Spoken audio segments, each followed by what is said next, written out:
Well, News Corp, I think at most it'll spend $500 million on its new business channel, whereas Murdoch's willing to spend $5 billion for Dow Jones.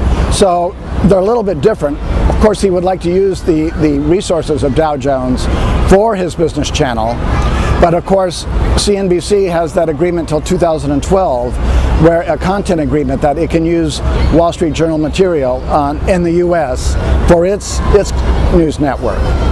It'll be interesting to see how that gets worked out. I think Murdoch he'll just go ahead with his staff his own business show, and probably the lawyers will have to work out how much Dow Jones people can participate in the Fox business channel.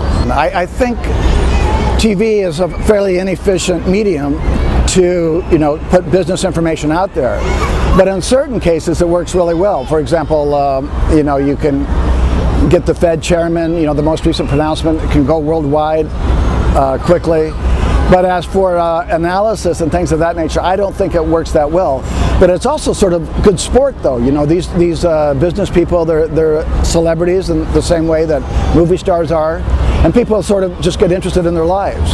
You have to admit there's some great business stories out there, including Murdoch's, stalking Dow Jones. So you could go and interview some of the Bancroft family members, get their point of view, and that would really resonate with viewers because it would capture stuff that a quote wouldn't capture. You could see the pain or the confusion that they might have. So I mean, to the degree that business is good drama, it'll be good television. Well, ultimately, I think Yahoo will be bought, and Microsoft does seem a logical buyer. They can do a lot. They can do a lot for each other, but it's probably a half year away at least.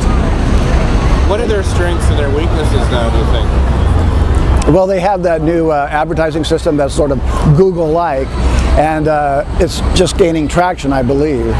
Also, though, it has so much management upheaval that it's sort of hard to assess the new team at this juncture. Terry Semel was at Sun Valley, and he was working the room very hard, looking for his next job.